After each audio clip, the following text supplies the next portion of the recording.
Hello and welcome to the Cabin Boy Knits Woolcast, coming to you deep from the Canadian forest. This is Christopher. And this is the other guy, Jamie. We have a lot of wool talk today. And we're going to talk about my knit along, where it's at, where it's going. And somebody is back in the kitchen. We're going to talk about what's in your dye pot and what's growing in your garden. And I have a wool experiment I want to share with you as well. So sit back, grab your favorite drink, and we'll tell you our stories.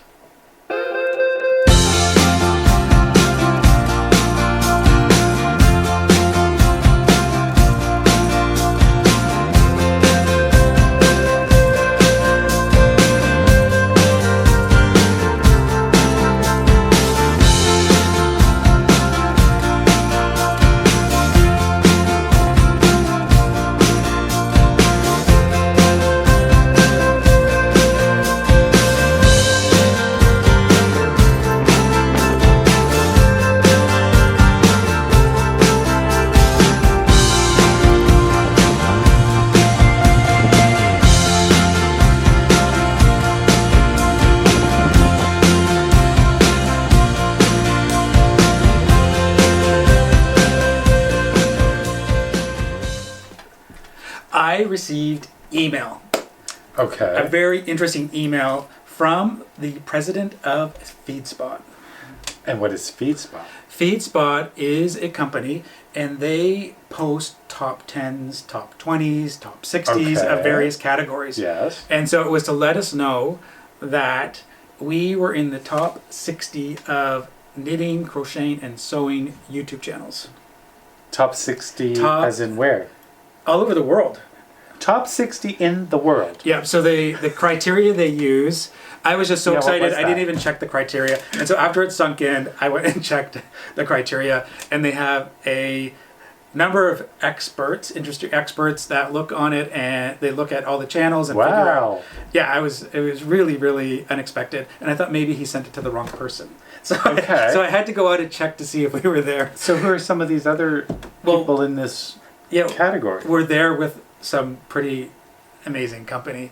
Okay. We have Fruity Knitting, Christy Glass, yes. the Grocery Girls. There's just so many. And from all over the world. There's India. There's a great presence from India and Europe. There are 4 Canadians. So and a bunch of Americans as well. So 4 Canadians, including ourselves, made that list in the top 60 worldwide. Yeah, and another statistic as well. Crazy. I think we're the only guys. No, seriously. I'm serious. I went through all 60, and I didn't see. Okay, that's. Yeah. So there are a lot of. I'll put a link to that there, but that's pretty amazing. Yeah. And it's not. I thought maybe you were doing some sort of vanity search, looking for because you like the stats. He likes the stats. I love statistics. I love statistics. Ooh, look at this. And I think, oh my gosh.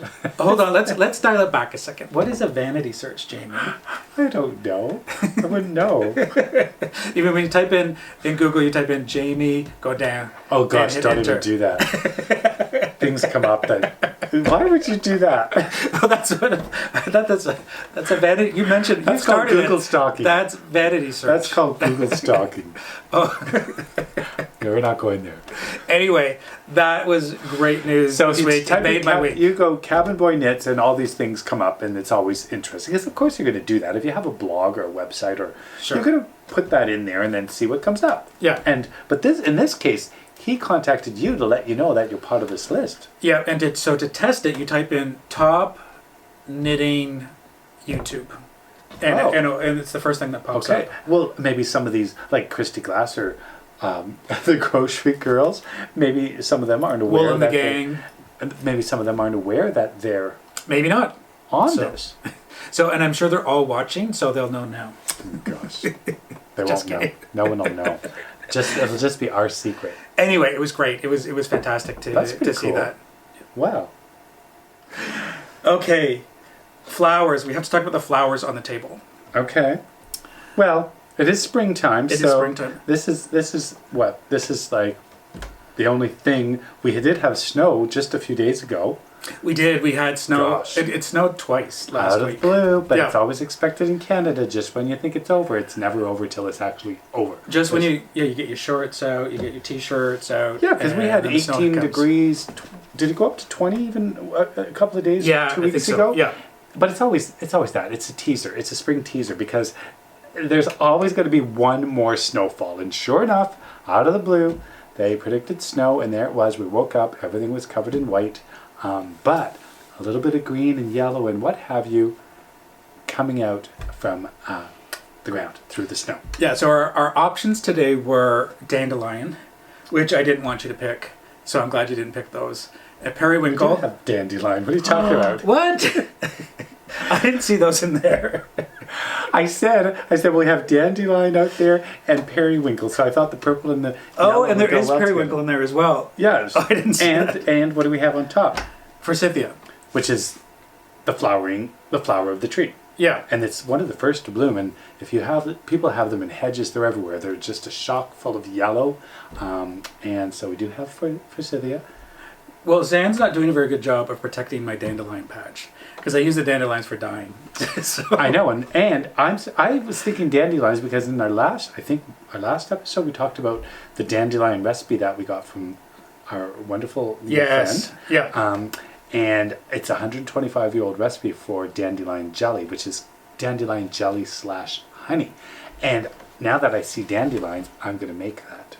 So, what are you drinking now? It's always the same. Well, today is not the same, although it's almost the same. Okay, remember when I had my coffee the last time? It was like I was winding you up. I lasted. Well, You're the energetic. You're the Energizer Bunny. I'm still a fairly recent coffee drinker, only the last couple of years. So it does what it does with caffeine for some. And for me, it's like woohoo. And it was a little much. So I'm actually having decaf coffee today. Oh, and we're out of milk, so it's with almond, and so it's very nutty, and it still has maple syrup, and it's yummy. So if I'm not as energetic as I usually am, my perky self, this is the reason. Decaf. awesome. So, I heard something really exciting happen last week. Where was I? You were there. You were the host. You're the hostess with the mostest. You're a knit-along. Oh, of course. How could I forget? I was thinking, well, did you say surprise? Well, it's not a surprise. It was planned. Did I say surprise? I don't know. No. Anyway, Yes. I'll have to run that back and see. So you had your Okay. knit-along, Yes. and And how would you rate it? it was a 10 out of 10. It was amazing. I rate it by the fact that there were friends, new friends, Yeah. people, all of you, and we had a lot of laughs. We had a chance to chat with just about, each and every one Everyone. of them. Yep. And we had a really good time. And they were from all over the world. Oh, yeah. Italy and the Netherlands and The UK, Ireland. Yep.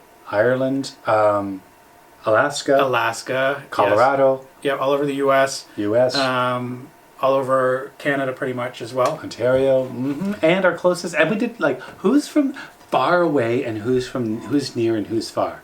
Yeah. And the nearest was, I think, just over there in Trenton. Yes. Right? Yeah, probably around 20 minutes away. Yeah, And just her there. father lives a few doors down from just us up as the well. street. How Yeah. coincidental is that? Yeah, So that was great. nice. Yeah. And and the lovely Italians. She was a sweetheart. She speaks little English, so she should make a couple of comments and she'd write a couple of little in the chat. She was fantastic. And she was wonderful. Yeah. And my bestie from was she from Amsterdam? Yes. Evelyn? Evelyn, yes. I remember Evelyn because she called me out on a few things. Thank you, Evelyn. We can't get away with anyone because you all pay attention. I know you do because She's trying to keep you honest. yeah, she said, which we'll talk about, my Cal, She said, Jamie, less talking, and this is a knit-along. Show us your knit-along. because I cannot knit and focus. And yeah, and she pointed out the fact that what did I go ahead and do after all of the, people were saying, with my color coordination, Yeah. that the cream color wouldn't be ideal for around the neck or the cuffs because, Yeah. dirt factor. And what did I do? And Well, why don't you show us and see? Okay, well, here we are. Let's just give a little update. I'm not very far along, but I do have the collar done and into the sweater. Oh, I don't know if you could see that. The colors look fantastic together. Let's see. I don't know if you could see that. So I did go with the cream collar, and we have the blue, a little bit of blue, and then the majority of the sweater is going to be the gray Gotland, the blue denim looking Gotland, and this was the Icelandic. I'm loving it already. I'm not as far along as you are because Christopher, he could do anything and knit at the same time. You know, multitask, watch a show, I don't know. Well, I don't think paint his nails. But not quite anything. No, I will say that the only reason I'm further along is because I've spent more hours at this. Well, that's what I'm saying. I need to just concentrate, sit, focus, and just sit and knit, which I'm busy doing other things, and I can't. You're usually doing 20 other things and knitting. Yeah. Yeah. And so yours is coming along beautifully. You could really see the stitches. Oh, you just lost it. Oh, I lost my marker. Oh. I'm glad you caught it. Oh, did it just fall off this? It's end? fine. It's just I'm at the end. Oh, you're right there. Yeah. Okay. So yeah, you could really see the detailing now is starting to show in the shoulder, the purling down the shoulder side. Yeah. And probably can't see that on there. And your stripes are fantastic.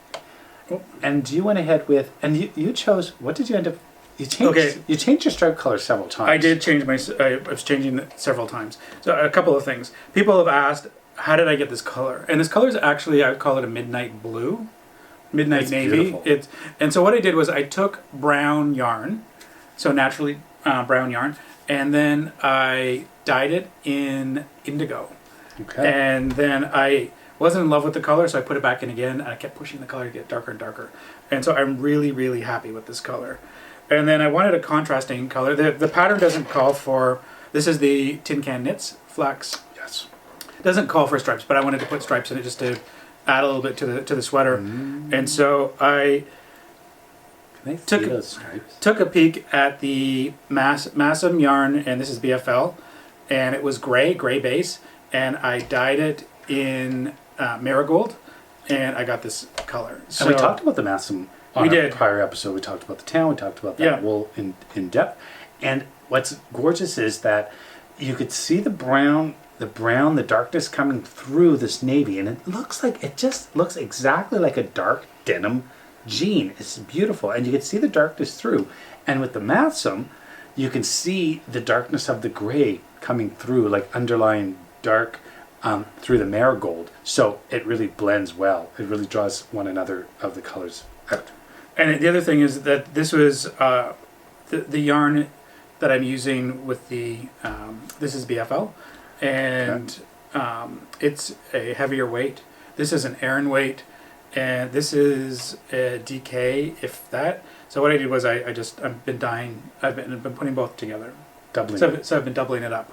So what I did was I pulled from the top and then used side. Is that how you do it? It's just yeah. So that's how I've been doing it. I was wondering how you're doing that. So yeah. You're pulling it from either end, pulling it through, so it's coming out of both ends, yeah. and then you're.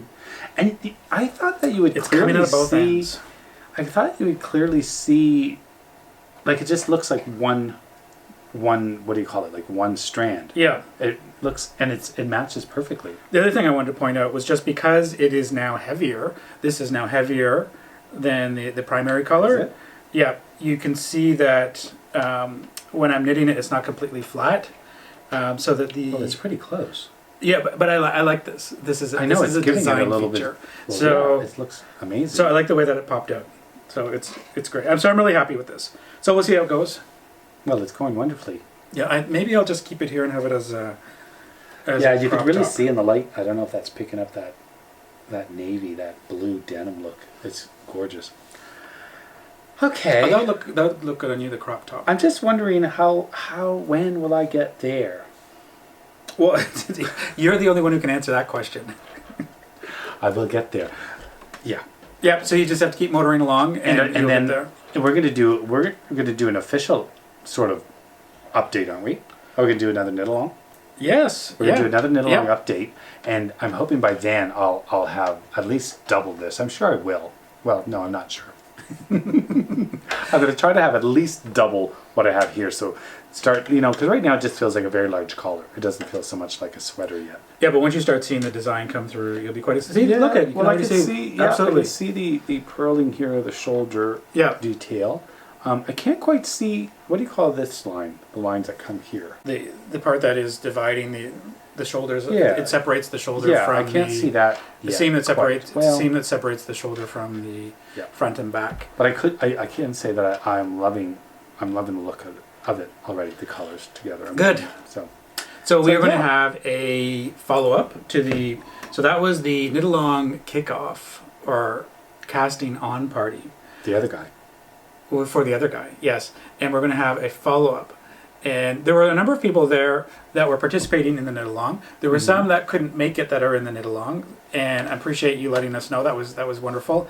There were also others that are working on other projects, but just wanted to hang out and talk, and that was great as well. Yeah, and I love the fact that we talked about a little bit about everything really, because it was sort of like what was happening in your corner of the world, and we know here, like we mentioned, we had snow, and it was still, we talked about that, and we talked about, everybody from their region sort of talked a little bit about what was happening around in their area, in their corner of the world, which is incredible when you're all live, and you're all just chit-chatting, like we mentioned, Ireland, Italy, the UK, the Netherlands, and everybody, and Alaska. That was, you don't think about Alaska so much. You don't think of it, I don't think of Alaska. I know it's up there, and you think Alaska, you think icebergs. That's what I think when I think Alaska, or the gold rush from the 1800s, But to have someone living there and knitting there and chatting with us and telling all about what was happening there. But it only makes sense, though, because it's so cold. That she'd be knitting. And she'd have access to Kivia probably as well. Yeah, she talked about how, how they have, what was she saying? I don't remember now exactly. Is daylight, long daylight, she was saying? Yeah. Or daylight was starting to get lighter, or was it staying dark longer?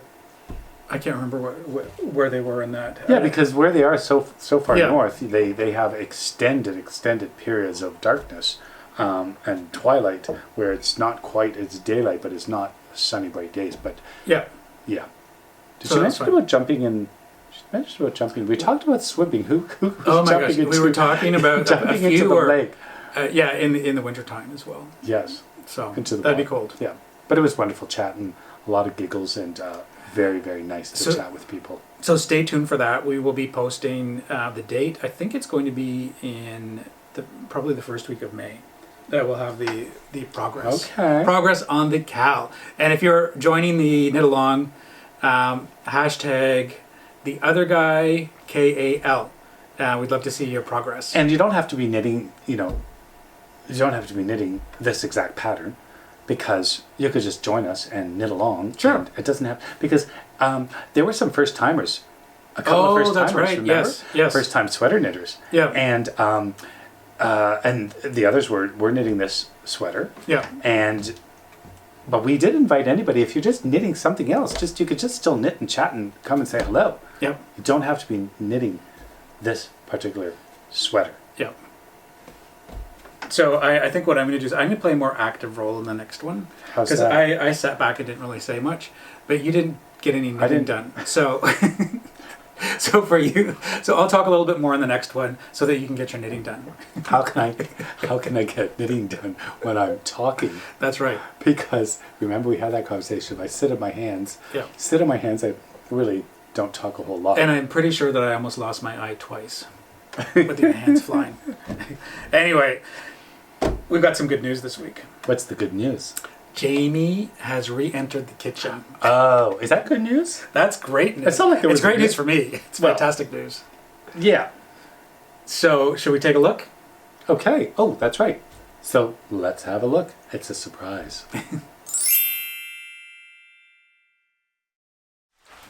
Hi there, and welcome back to the kitchen, or should I say, the country colonial fireplace, in particular, the bake oven.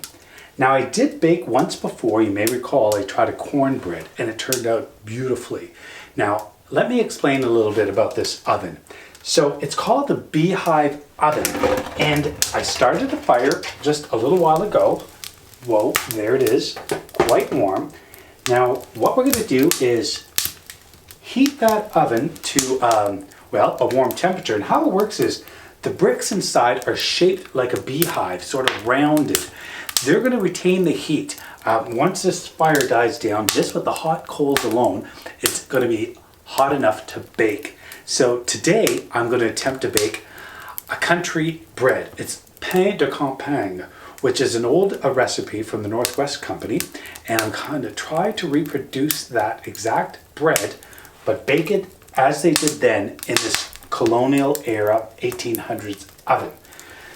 So we're just going to keep that fire going. I'm going to have you take a little peek inside so you know what I'm talking about, and then I'm going to get my ingredients prepared, and I'm going to get the dough prepared, and then we're going to put that bread in the oven. And the consistency of the temperature is always the tricky thing, but it worked beautifully last time, so I'm assuming it was at a good temperature, 350 to 375 degrees roughly. The bread I was going to originally bake called for you to turn the oven, start it at 475, bring it down to 400, and then to 375. We don't have that luxury with this style of oven, obviously. So what we're going to do, we just want a nice hot oven, and we're going to bake it the old-fashioned way. Okay, so I've prepared all of my ingredients for the bread dough, the country style bread. So what I have here in a large mixing bowl, I've pre-mixed my flour, 3 cups of whole wheat flour, 4 cups of white flour, a bit of sugar, and a bit of salt. And I've mixed that all about, so all you need to do is probably nowadays you would sift it, but in the old days you just sort of mix it and mix it and mix it and make sure it's well mixed. And here now I'm going to mix my yeast. So there's a cup of lukewarm water. I'm going to add 2 tablespoons of yeast, and I'm going to add a tablespoon of sugar right here. I've pre-measured all of it. So I'm going to mix that all up in the lukewarm water, and that is going to rise. So just going to dissolve that in the lukewarm water. And then we're going to mix, actually before I mix that into this, we're going to let it stand for about 10 minutes. And that should do the trick. Oh, that looks well dissolved. Okay, so 10 minutes. Where's that timer? Okay, let me have a look at the time here. That's what I'm going to do right now. Let's have a look at that time. Okay, let that sit for 10 minutes. And in the meantime, we're going to add, I have a mixture of lard and butter. I guess in the old days, it would have been lard, which I'm probably sure they used animal fat, that sort of thing. So I'm going to mix this in.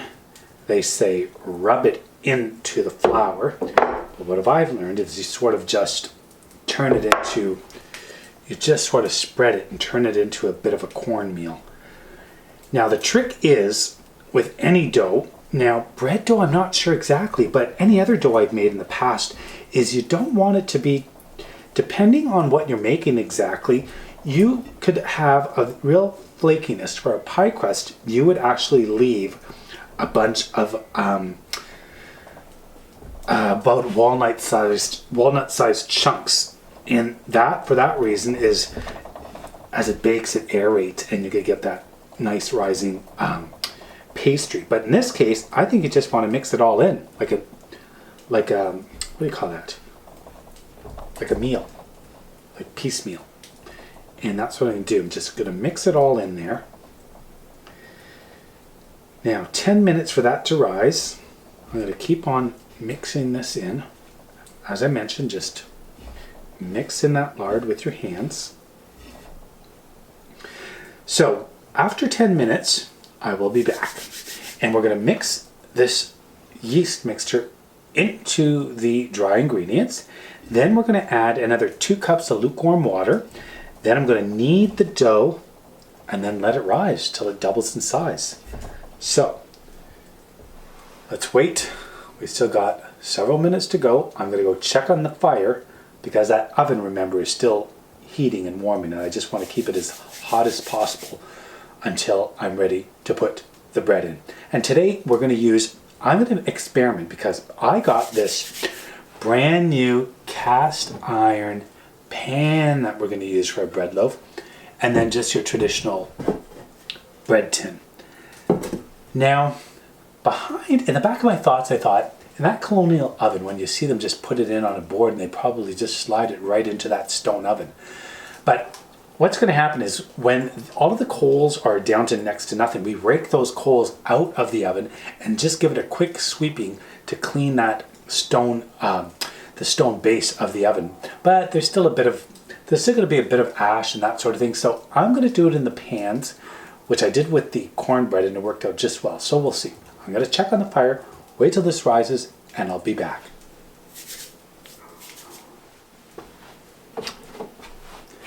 Okay, so the oven fire is still going nicely. It's warming up nicely. What I'm going to do now is, look at this, 10 minutes later, voila, I see a lot of risen yeast. So I'm going to mix this yeast mixture into the flour, dry ingredients, along with another 2 cups of lukewarm water. And we're just going to mix that in nicely. Just mix that mixture of yeast into the flour mixture. Mix that nicely. There we go. Just going to mix that in. I'm going to mix in the rest of the water. There we go.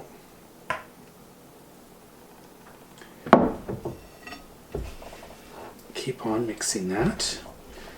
Well, it says 2 cups. You know the magic of science. It's very baking. I've learned. I'm not, as I mentioned, I'm not that proficient, let's say, in baking. I'm good, but what I learned from the get-go is that baking is a science. It's an exact science. You can't mess with the ingredients. Yeah, this is actually, I can see this is turning out nicely. So now once it's all mixed, oh, still a bit of flour in there. Just going to make sure, get that really well mixed in. Okay. Oh yeah, that's looking really good. Okay, just like everything and everyone, this dough has needs. I'm going to knead it for a good 10 minutes. I'm going to I'm just going to knead it on this board right now. I'm just going to flour this board, and I'm going to go ahead and knead it for about 10 minutes. So let's just move all of this over here. Move this over. We're done with this. We're done with this. We're done with these. I need lots of space. So I've got a bit of flour here, and I'm just going to sprinkle this on the table. Give it a good sprinkling, because we don't want that dough sticking to this board, which is just a wooden table. So it's convenient because we can wipe this table down, which I did prior to. So that looks good. Okay, now this is what we're going to do. Let's just see. I want to make sure. Okay, this is it. Okay, so this is what you're going to do. We're going to knead that dough. I'm going to put a timer on, because you know what it says? It says to knead it for 10 minutes. I don't know why. I'm going to put a timer on it, just so I know I kneaded it enough. Give it all the knead it needs.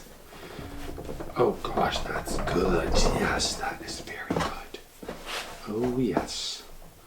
I am loving the consistency of this dough, because this is very good if you ask me.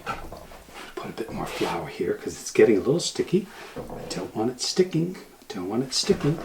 But I want to keep kneading it.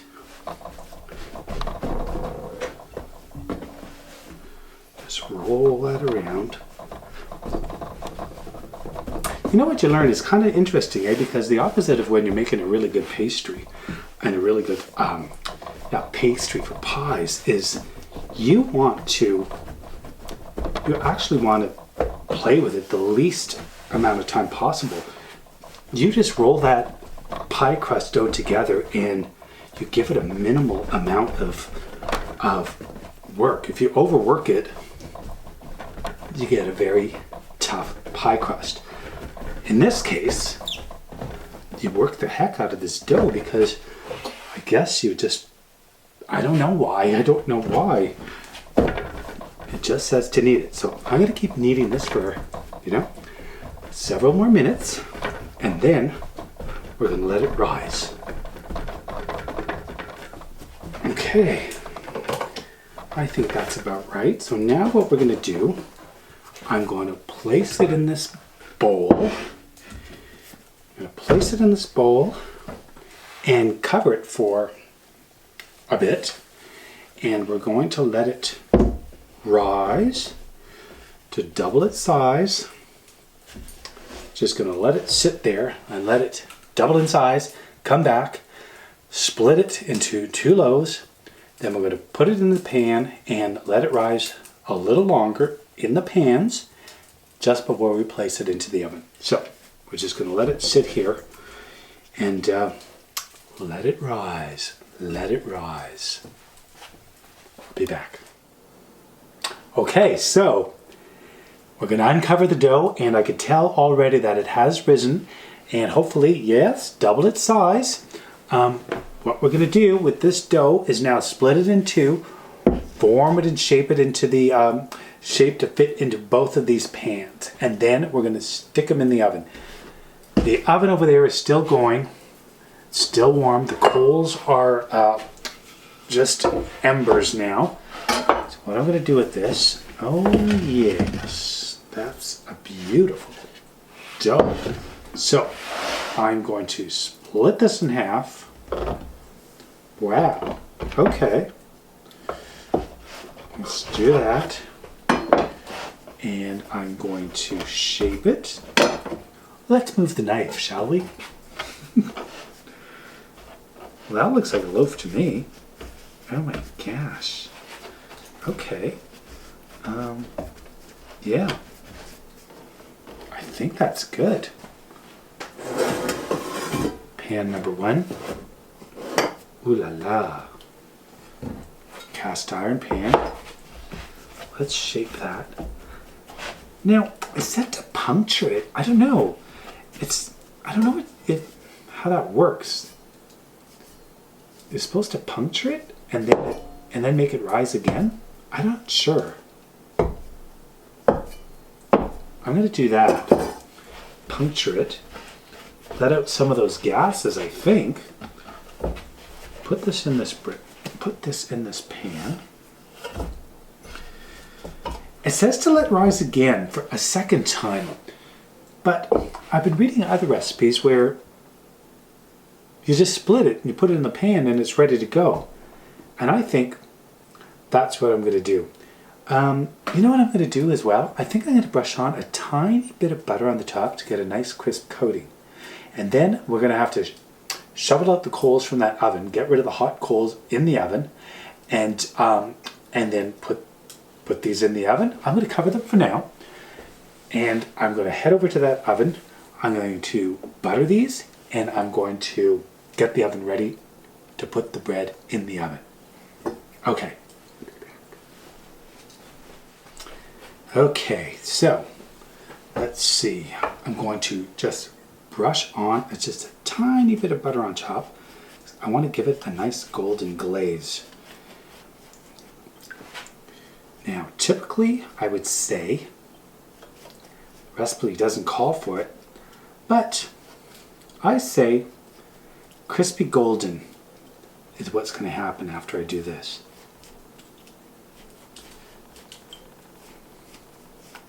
Okay.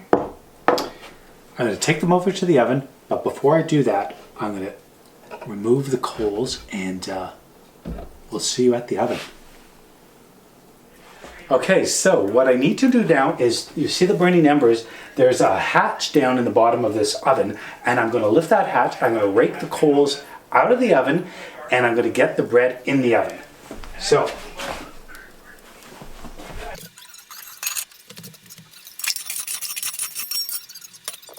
Okay, I'm gonna put the hatch back on gingerly because it's very hot, obviously. Okay. There we go. We're gonna put the bread in the oven.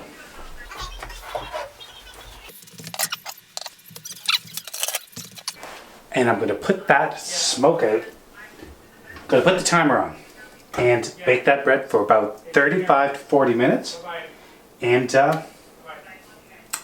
if all is good, we'll have some delicious home-baked, country-style, old-fashioned bread.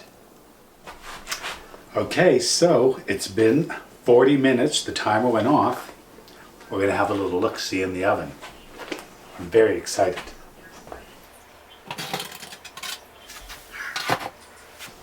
That oven is still very hot and I see bread.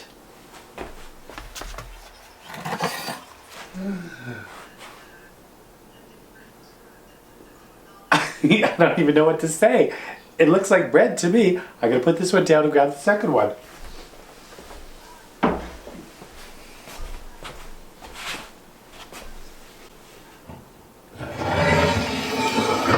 Oh, okay. Wow, there's the second one from the cast iron pan. Looks good to me, but ultimately, taste will tell. I'm going to put this down. It's hot.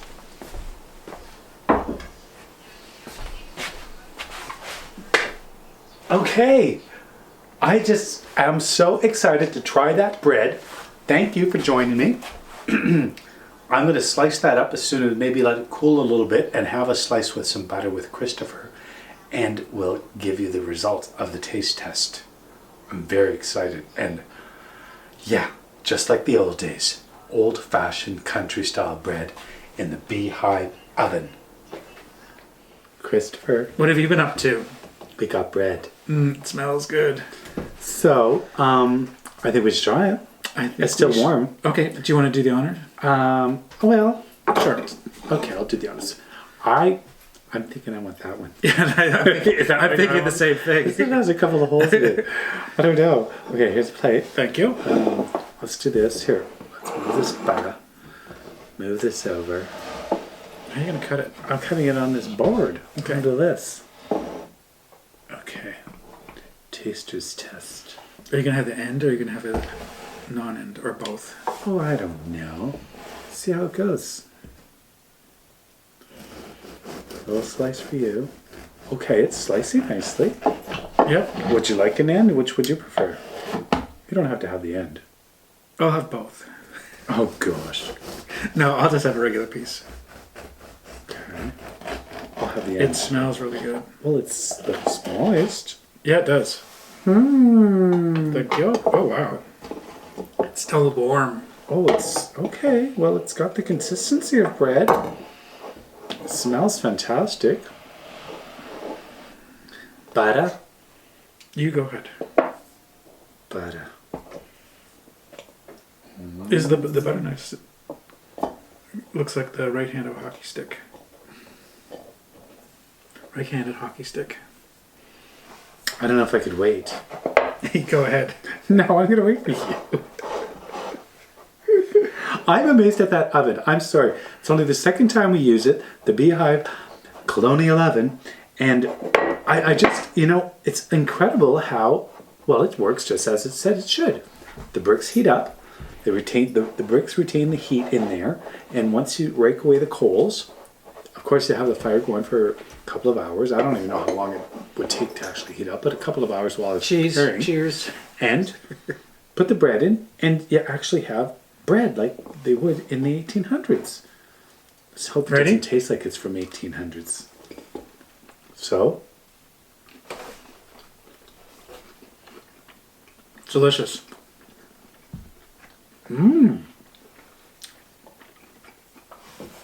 It's delicious. my first bread. And I'm talking with my mouth full. Go ahead. That's good bread. It's really good. That bread was delicious. It was really good. Yeah, and we just made it yesterday. So we've been eating that bread. I'm distracted by those The tree is full of blue jays. I know. And I keep thinking, what seeing is them come that? by. I was thinking straight ahead. I said, what is that? I see these big blue things because that tree out there has those little berries. It's crabapple tree. Crabapple tree. And what happens though is they eat the buds. They don't even wait till the fruit comes out. They eat those flowering buds, and they're all. And so I'm trying to talk to y'all, and right there, I just see these things moving, and it's distracting me. What were you talking about? You just said y'all. It's the first time I've heard you say that. Oh my gosh, what were we just talking about? What we're going to do now is you're going to ask me, Christopher, what's in your dye pot? What's in your dye pot? And I'll show you. So this week, it was all about the Corridale sheep and dyeing with. This was a really interesting dye for me. Okay. Really Why interesting. is that? What made it interesting? Because it was challenging. It was probably the most challenging fiber base that I've used ever. And so it was the way it was taking the yarn was not consistent with the way that I wanted it to take the yarn. Okay. It was kind of like taking a puppy and training a puppy, and the puppy not really listening to me. So it was. Did you have to do things differently, or are you saying like you're using some of the same methods, or I'm using some of the same methods, yes. And the thing is, this is not superwash, and so you have to be very delicate with it. And the interesting part was, so I went through and I dyed it with madder. Started off with madder. Okay. And then I used marigold, and then I had indigo, and they were very pastel-y. And so you actually liked the color. You really liked the color. There was a whole mix of, there's about 6 or 8 variations of overlapped colors. I thought it looked fantastic. And I wasn't feeling it. I was not feeling the pastel. So I thought, you know what I'm going to do? Well, there were some colors that were a little more vibrant than others. For sure. Yeah. Yeah. So I went back to the marigold again and put it in longer, let it sit longer. Okay. And then I took it out, and then I went to the indigo, and I did the indigo dip at the end. Okay. And I did a few dips of indigo because I really wanted to cover all of it with a blue and have the other colors pop up through it. And so... So you covered did you cover the entire thing with, no, you didn't cover the entire thing because you got marigold there. Yeah, but that turned green. Yes, yeah, I covered the whole thing. Oh. I have 2 of them so that you can hold one of them up. Oh, okay. So, yeah, that's gorgeous. And you could really see, so you could see the underlying colors. You could still see the underlying colors, of course. Oh, for sure. Of course, yeah. The blue and yellow, make green. But you can see where there's like mauvey purpley from purpley. That's a really good color. Purpley. I love the purpley color. You could see that where it overlapped on the red matter. So there's all these shades of, so it almost makes for variations of shades of green, different shades of blue with mauve, purple, underlying yellow tones. It turned out beautifully. So I went from I'm not feeling it to I'm feeling it. I'm loving it. Yeah. So really happy with that. Well, that's a very soft. That's a nice wool. It's very soft. Yeah, it is nice. Very nice. And so I'm sure I'm going to get questions on why do you think the color wasn't turning into the color that you wanted. Part of it was I started to question it, and I started looking at, okay, how much did I actually wash this yarn? And so I was wondering whether or not there was any excess oil on it. And so I went back and I rewashed it. And so that could have been at play as well. Yeah. So there's variables. Yeah, there's a number of variables. Yep. But one primary one, like you mentioned, did you wash it up? Because if you're not, you don't know, that particular wool or from where it came from. Yeah. And sometimes, it's always rule of thumb that you should wash it. Yeah. Wash it well with just a tiny bit of something to break down the oils so that the color takes. Yep. And that's first step. And then the mordanting, of course. So when you use the mordant, and what did you use? And so I used alum. And so that was another thing. I thought, did I forget to mordant the yarn? Which I did not. And sometimes you pre-mordant it. Sometimes you mordant it in the color. Well, I did both on this one because and sometimes I really wanted the color to stick. So you don't need. So if taking indigo out of the equation, but I put I pre-mordanted the yarn. So that means that I put it in a bath with alum prior to dyeing. To take the color. Yeah, and then for the second round of dyes that I did, I put the alum actually in the dye bath as well. And so I just thought, I'm going to win this battle. I'm going to turn this color, give the color that I want out of it. So it's always a science. It really is, and it's always experimentation as you go on new products or new colors, or you just want to change it or do something differently. So you're always experimenting is always part of it. So, yeah. And then it was a fun challenge though. Yeah, really, and then it was a lot now of fun. you know exactly what you done. I done real good, eh? Oh, maybe I needed that coffee. Is there a time where is there a waiter around here? Coffee, I need a Zan's my asleep, latte. I think. Yeah, Zan is sound asleep. No, I don't even remember what I was going to say. I think the last thing you said was you done good, boy. Well, the thing is, it turned out really well, and then you could recreate this color because you know exactly what you did. So if you want to dye this again and recreate this color, you know the steps you took to get to this end product, which is gorgeous. 20 hours of dyeing. That's it. Gosh. Yeah. So Corridale, Jamie. Corriedale. Are we talking Corriedale now? I think we are. Yes. Okay. Where should I start? From the beginning. Start from the beginning. Okay, so Corriedale. While you tell the story, can I touch something? Like, do you have any quote of the show? I'm not there yet. Okay. Oh my gosh! Every time we get going, can I just say what I'm going to do? And that's what. Follow along. You sound like. Just go with it. Just go with it. You sound like my teachers. No, just go with it. In school, they always. We're getting there. Patience. I was just about to launch into it, and then you. I am not. Well, as you know, I'm not blessed with patience. But I will try. And I need to focus because I didn't even have real coffee. So, the Corriedale. So the breed originates and is developed in New Zealand. So we're going back to the 1830s and the early to mid 1800s in New Zealand. So the reason for crossbreeding and developing a new breed, the main reasons are always you want a better end product, whether that be very good quality meat or a fantastic wool that is a viable, valuable commodity to trade. And you know what's interesting about that is when you look at the history of what they thought was great at the time, it changes over time. Well, it's always about improving. But what I'm talking about is when you say improve. Better. Like at one time when we were talking about another breed, like Lincoln Longwool, at that time it was fatty meats that were the people wanted to. Okay, yes. So that right. it changes changes over time. That makes sense, which I didn't even think about. You're right, because when we're talking about quality of meat, now maybe they want a leaner meat because people are about fitness and fatty foods, and so they want a leaner meat. So I do because I want to fit back into my crop top. You can see how over time, there's different reasons. So bottom line, there are different reasons for developing and further developing or bettering a product. Sure. Yeah. So in New Zealand, they already had the Merinos established. They have Romney. They have British Longwool, very well established in New Zealand. So they started to crossbreed the Merino with the Lincoln Longwool. So the longer staples of the wool, and so you have this beautiful merino. Let's get longer staples. We'll have a better fleece, more productive sheep, and then the better quality of the meat. So they take the best of both breeds and try to interbreed them and create a better product and another sheep. Now that didn't go so well in the beginning, but then along comes this Scotsman. His name is James Little, and he comes into New Zealand, in the South Island of New Zealand, and brings along his Romney sheep, and he is a very, very well experienced sheep breeder.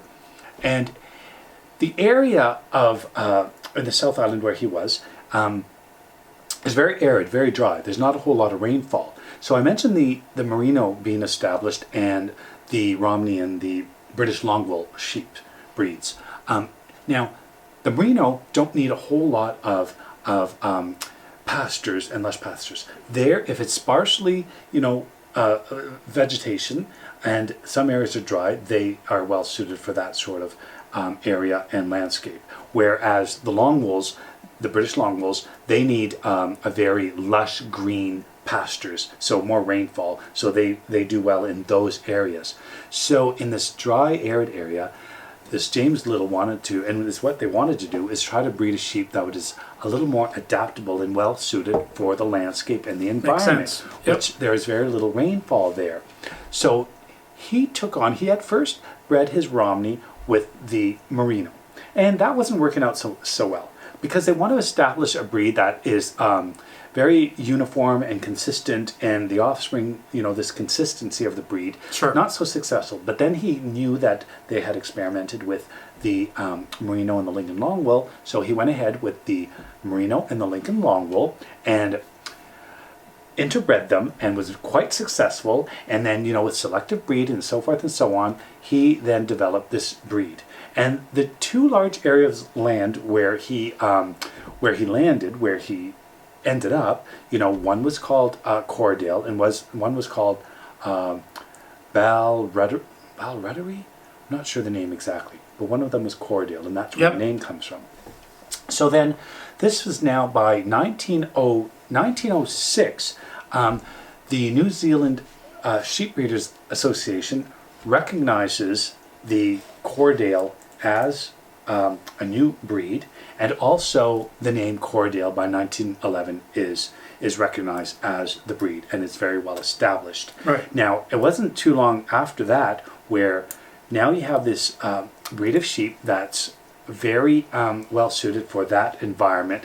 So then it's exported, or other countries import it, places like South America, Australia, and in North America, with the same type of landscape, where they succeed and they breed and they import them. In the United States, they brought them in around 1914, where in Wyoming, a government experimental development farm were looking for sheep for the area. They went to New Zealand, they brought back 65 ewes and 10 rams, and they established this breed in Wyoming. And by 1916, the Wyoming Corriedale Association was established. Wow.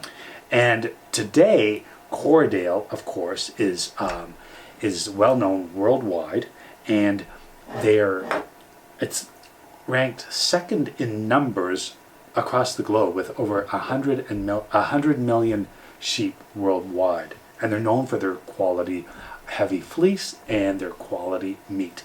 And that area have a very good dual purpose sheep. Excellent. So can I touch the wool now?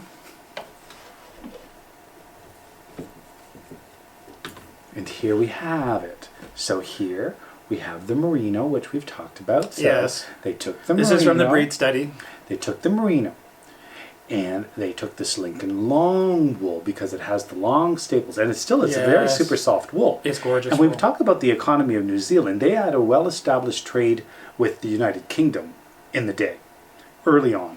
And so they were well known for exporting their wool to the UK, which was the Merino, which was well established, and the Lincoln Longwools, and other British Longwools, the other sheep, and the Romney. But then the meat production exploded, and it was in high demand, and that's where they were trying to establish this dual-purpose breed, so that the quality of the meat, because the exporting and the export trade of meat to the UK was just booming, and they wanted to be a part of that. And that's where they then ended up with the Corriedale, and were quite successful. As a dyer, I love the fact that there's traces of the Lincoln Longwool in here, because it really takes dye beautifully, and it makes it's got a quality to it that Merino is fantastic to dye with as well. But really, when you start to bring in when you're looking at Blue-Faced Leicester, or you bring in Lincoln Longwool and you introduce that into it, it's picks up color so beautifully. And there's a very distinct texture to it. Oh, for sure. This has such it has how do you like, this just feels like, this just feels like butter, like cotton in your hands. It's just like it feels like cotton. You're just squeezing a cloud. It really is that soft. You're squeezing the Charmin. And this is so soft, but there's texture to it. But it's super soft, and you can see the halo on that Lincoln Longwool. Yeah. And the Romney is somewhere in between the two. Yes. Which is fascinating. Yeah. And this is very similar to, we talked about the Polworth in the past, because I mentioned how, the Corriedale was then, adapted, and it did very well in Australia. And the Polworth was developed in Australia. We talked about that before. But it's very much almost the same story. Yeah. Because you had a Scottish couple that came over to Tasmania, and they brought along their Saxon Merino.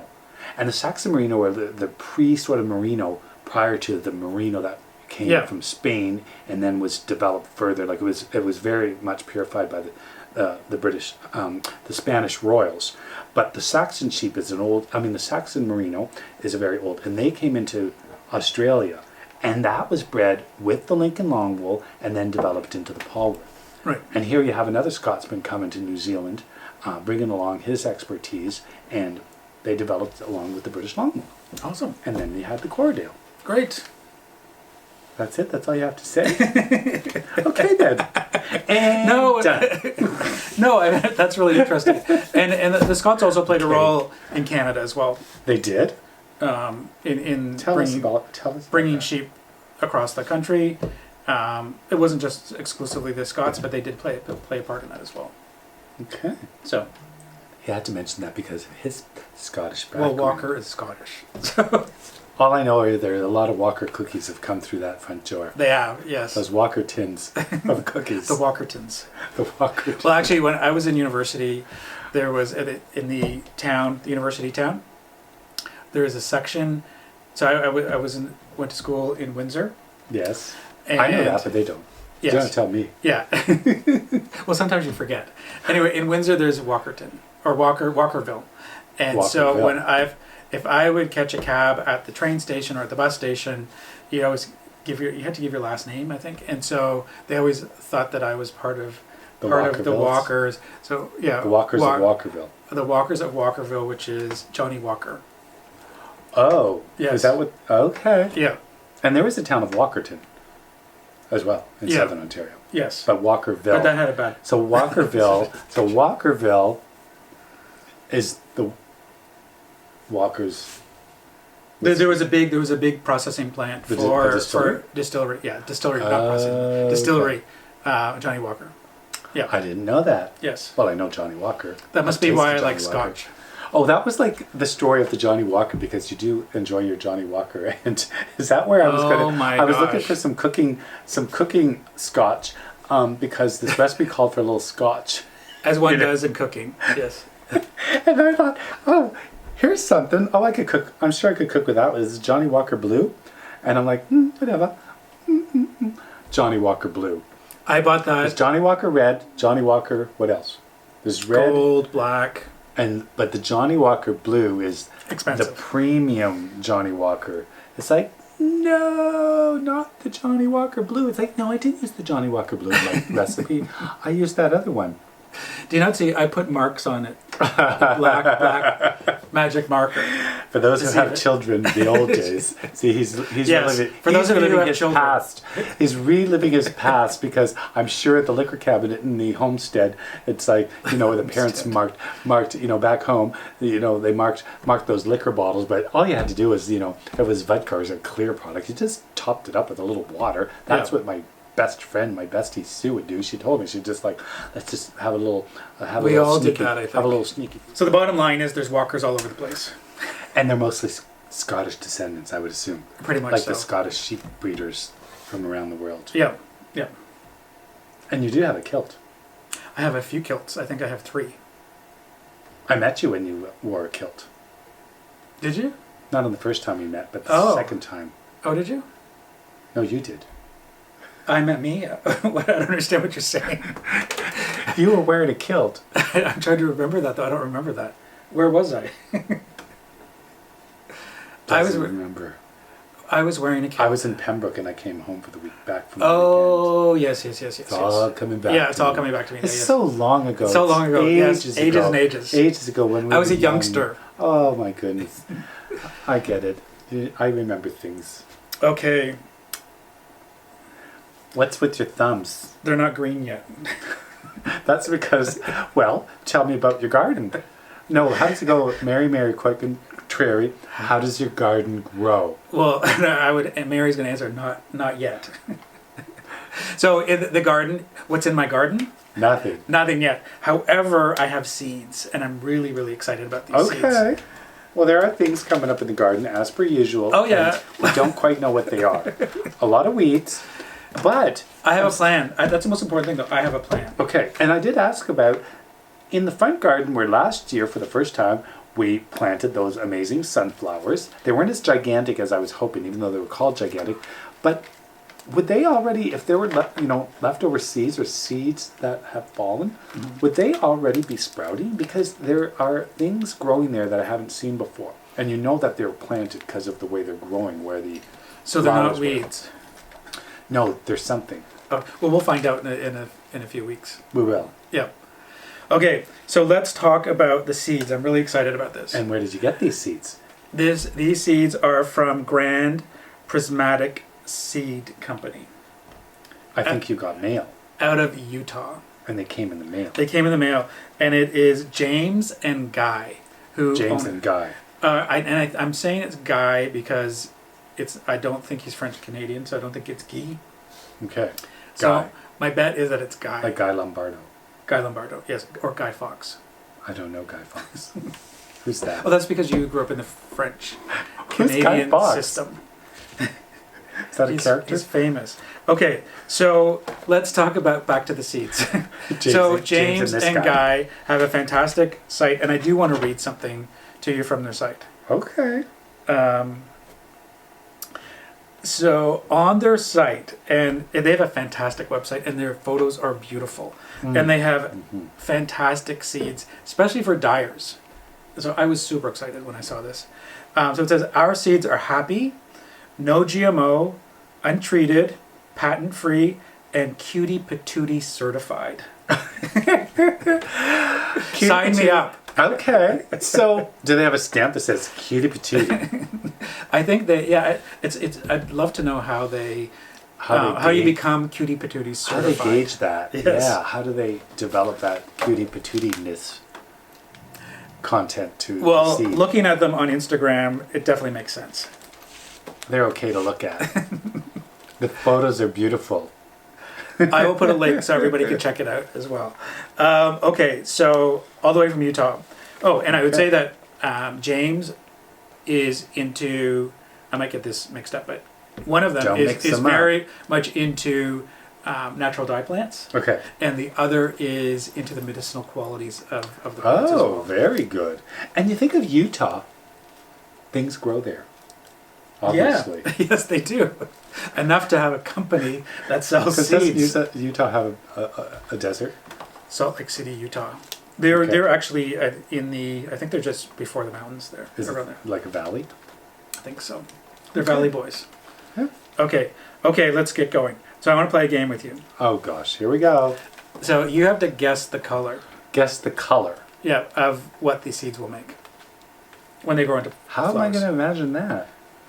The Maybe first by the one. names? Okay, I'll give you an easy one. because. You don't have to make it. Why does he always feel like he has to make it easy for him? I'll figure it out. Okay, then we'll start Let's with just go. Gypsy Wort. Gypsy wort. Yeah, the color. The gypsy wort is orange. Close. It. Do you need a drink? It is black. Not close. It's grayish black. And it's hard to get black. Roots. Yeah. Okay, here's an easy one. And Well, I think that. I think we have a donkey in the room. Yeah. Zan keeps. Well, that's interesting. We've had Gypsy Wort. Okay. We haven't grown it, but we bought it at a festival Okay. from a farm in Quebec. And did we get black from it? Yes. Oh, Yeah. I don't remember that. Madder. Okay. Madder. Can we grow madder here? Because, we have the zones, right? And Yes. in Canada especially, there's probably like a gazillion zones. Well, maybe 8 or 6 or 12. I'm not sure. I'm so impressed that you asked this question. Can we? So we're in a zone. I'm We're so in like impressed. We're in like a 4 or 5 or something. Makes me feel like you actually listen to me when I talk. That is so. I'm so impressed that you asked that question. So did you research these knowing that they could those things they grow in Utah? Do they grow here? Okay, well let's just step back. Or is Dial it back a is second. that an experiment too? I know people who have tried to grow madder. Sometimes it works, sometimes it doesn't. Oh. We are sitting on a property that grows peaches, so This is true. So I think that. So we're going to try it and see. We almost have our own little microclimate here happening. And madder, you shouldn't really harvest it after the first year. And what you're using is the roots of the madder plant. Well, and it's called madder root. Yes. I know. Hence, I know that. hence the name. So, so you're digging it up after the second season at the earliest, or the third season, and then you're chopping up the root, and you're using the root. Well, then that's a long harvest time, and then once you use the root, it's done. Yeah, but you don't have to harvest. You don't have to. Well, of course, you wouldn't harvest all. You do it as they do. What do you call that when you do agriculture in stages so that you... Yeah, so you constantly have flowers. Okay. So, and the color, did you say, well, you know what the color is? Oh, I don't know. I'm going to say, is it rouge? Yes, it can be, absolutely. You had to think about it. That's red. Okay, here's what I got specifically thinking about you. Because you had... You thought about me? I thought about you. Because you had a sunflower garden last year. I did have sunflowers. Yes. They were amazing. And I was really excited about it because I thought we could get some color from it, but it wasn't the color that I was looking for.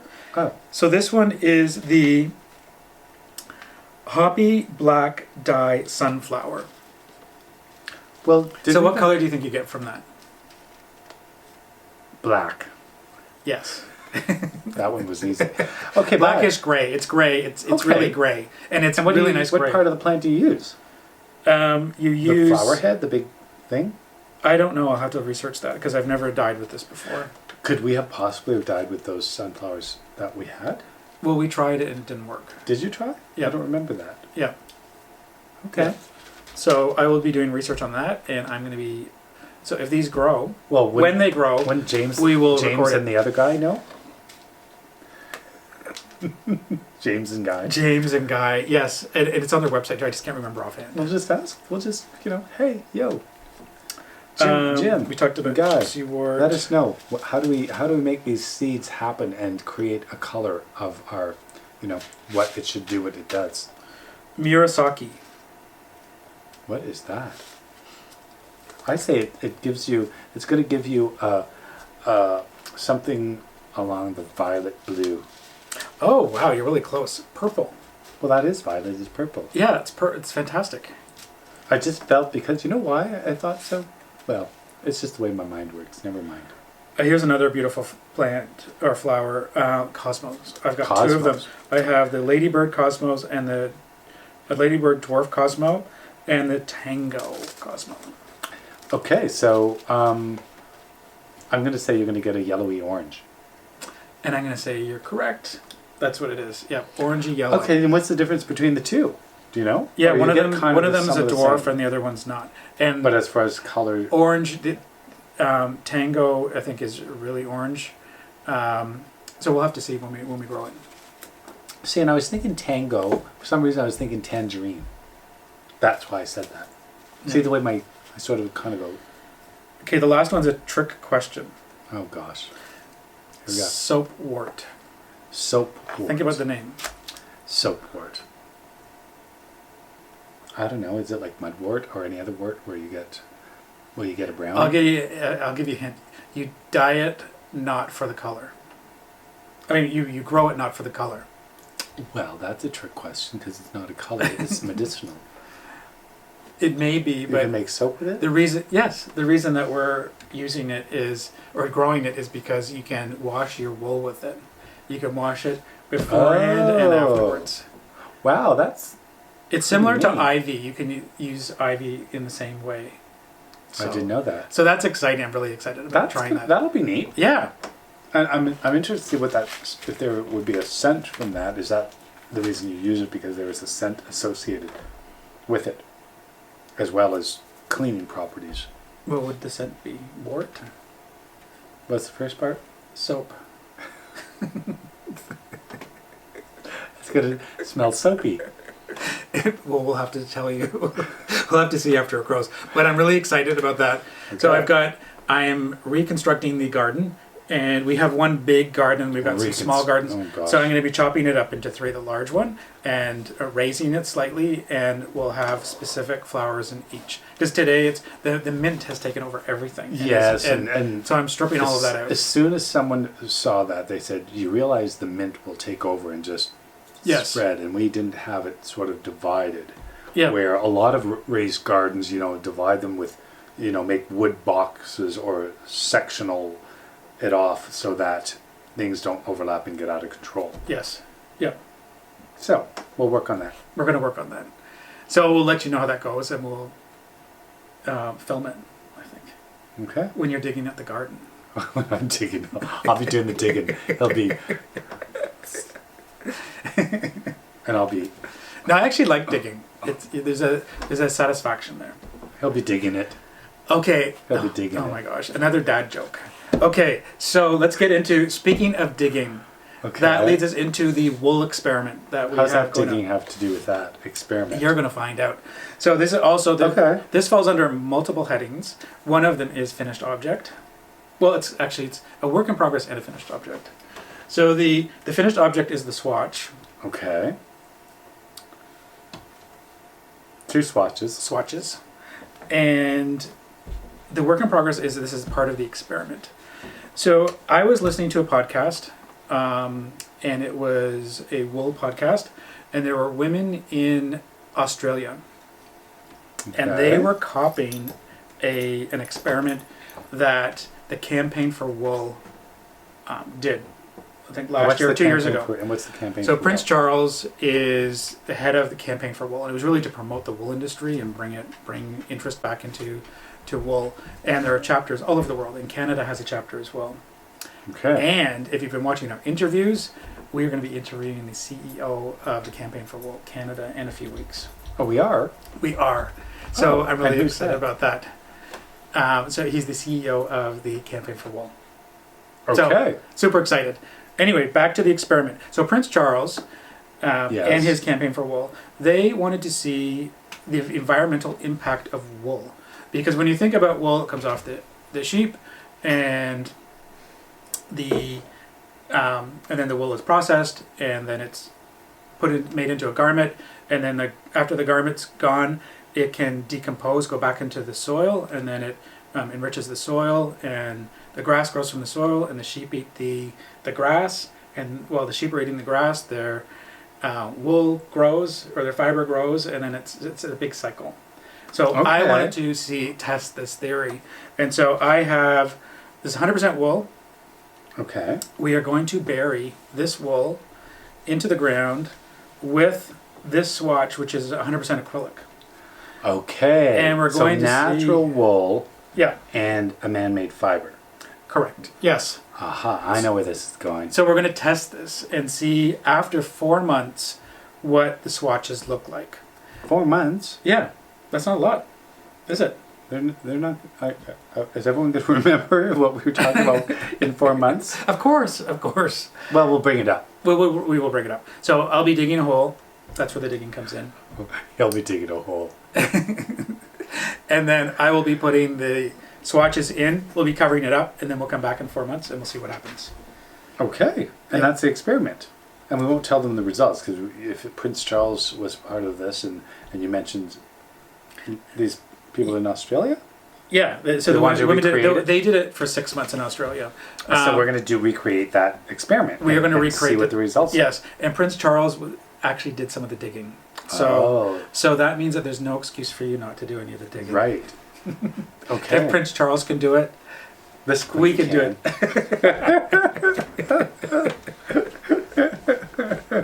Okay, and where are we gonna bury it? I mean, how, in the backyard, does it matter somewhere. where? Like, I mean, anywhere in the soil. We'll have to Google it. Where's the best? We'll Google it. We'll ask. No, we'll ask. We'll ask. I'm gonna call up Chuck. We'll ask Siri. Siri, where's the best place to bury a swatch? And see what they say. So I'm really excited about that. That's interesting. Yeah, it should be great. And we will film all of it so that we can I hope this natural wool that you're burying isn't the kiviot. No, because you threw the kiviot in the garbage. We're not going there. It was just a little tuft. I didn't know what it was. I thought, what do we do with this? Oh gosh. Anyway. Okay, so what's on the agenda? What's coming up? What's coming up? Well, we're going to plan the knit along. Yes. Stage 2. Yep. Part 2. We're going to do that, and we're also going to have more interviews. We just wrapped up, we've got a couple more scheduled for the next few weeks. and so we've had 2 so far. Yeah. Which have been a lot of fun. I love we had doing an excellent those. time. The new video that's out there. Yeah. It's fantastic. Yeah, with the Gainer Homestead. Having a good chat with Tara and Brendan. Yep. And so that was wonderful and fascinating. And I'm super excited about our next one. I've been excited about all of them. This one, is going to be great. I see he's a little more excited than I am. I'm always excited just to have a chat and find it, learn new things. But you knowing the background, and you've already researched and know the background and know what this person's all about, which I don't. So it's always going to be something surprising and fascinating to me. Should we give a hint? On the spot. No, it's going to be a surprise. It's going to be a surprise. What if I give one hint? Okay. So the next interview is from British Columbia. And one more hint. Hey, we're not going to give it away. We're going to talk I know. And see. And I know who it is now. You just said she. I know who it is. Okay, that was 2 hints. That was she 2. from British Columbia. Well, there's so much talent in British Columbia. It could be There's so many talent different everywhere. people. There's talent all over the place. Around the world. Yes. But we're doing Canadian interview. This is our Canadian This is our series. Canadian So series. that's of 3 interviews. hints now. I thought it was a given that it's Canadian, given that it's a Okay, Canadian so we have- interview series. Yes. And Yes. so we have the interviews coming up. And then what else? Any events? We have an event coming up as well. And we have another Knit City event coming up. And When we is have that? in July. And we have an Okay. India Untangled event, which is going to be really interesting. And we are going to be extremely busy for the next 2 weeks. We need to get to work. We need to get to work. Yeah. Okay. For India Untangled. So a lot of fun stuff that we're working on. And we're approaching a milestone. We are approaching a milestone. I think And you're that's- talking about, if it's a that's- milestone I think about, it's you. Is Well, that you being me. on the What? show? You being on the show for a year is It's coming June. up. It's Is it still- June? Yeah. Yeah, not it's in till June. So Yeah. that's not coming up for a while. Yeah, you've already started planning the party though. I'm sure. No, I was getting. You have at- the I was tiaras getting at- out. I was. I know you're planning it. No, what I was getting at was that I was going to thank our viewers. Well, that's great too. Let's do that. Thank you. The viewers and the subscribers. As well. Exactly. I mean, That's where you were going with this story. yes, because as always, we want to thank all of you for being a part of this, because this is what we enjoy most. It's something that we love, and the best part, I think, is if anything like the knit along, and when we get to chat with people live and see people's, face to face, somewhat through a screen. Yeah. It's always very exciting, and it's always very moving. It's always very social, and it's always uplifting, and the commentary and all of the feedback that we get is really, really special. And I always use that word because that's exactly what it is. Yeah, you were I'll use a different word. In the Zoomlandia, in Zoomlandia with your knit along, you were very touched by it. And you were very moved by it. So it had a big impact on you. So it was a wonderful, wonderful experience. Well, I can't wait till we can be out and about with all of Out and about. with everyone. Yes, absolutely. And the friends, the new friends, and we feel like we're meeting new friends. Even this way, we're meeting new friends. And Absolutely. it'll be amazing to actually see everyone in person again. It'll be festivals, fantastic. and I'm sure everyone's feeling the same way we are. So I find that even with our interviews so far, and anytime we chat with someone we haven't spoken to in a while, it is emotional, because it's like, hey, and I think that, when the festivals start happening again, and when we could be out and be out in public and socialize and meet everyone and see everyone and Yes. hug everyone, it'll be a really, really Special time. Yeah. absolutely. So Yeah, thank you. yeah, for thank you being so there much. during this time. And thank you for watching as well. And thank you for your comments. You always have great comments. We have a question for you this We time. do. We do. What's the question? The question is about the garden. We're going back to the garden. Oh yeah, We that's would what I love to want. know what you're planting, because we know a lot of you are gardeners. And if any of them are used for your dye pot. Well, this is what I suggest. I think that, I mean, anybody who has, a little plot of land, a front yard, a backyard, or even a garden box you could have on your balcony or what have you.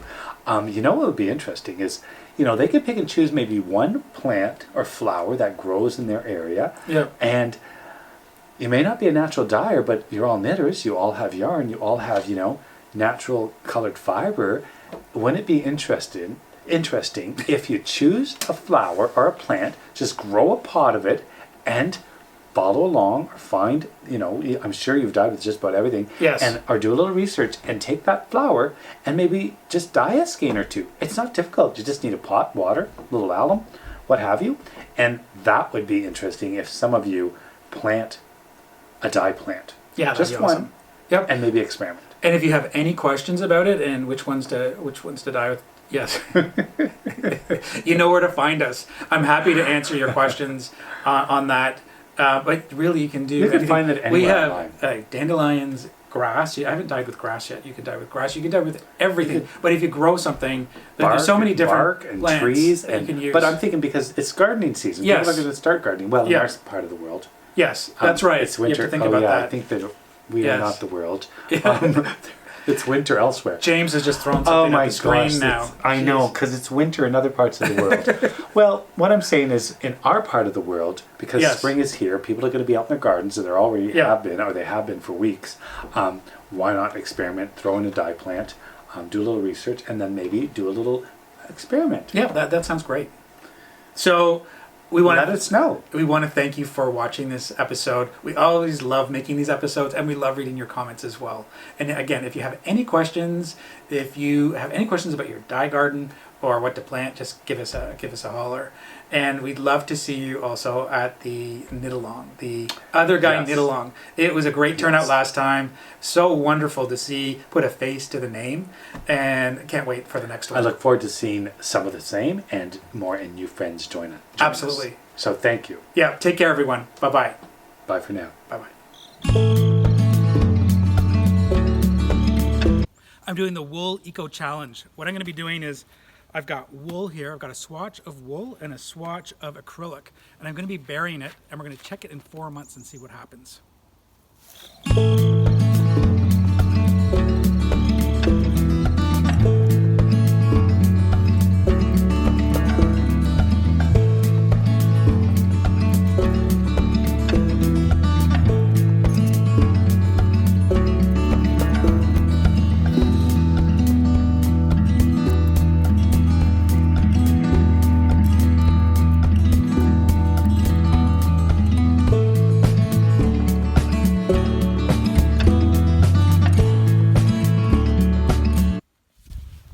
There you have it. See you in 4 months.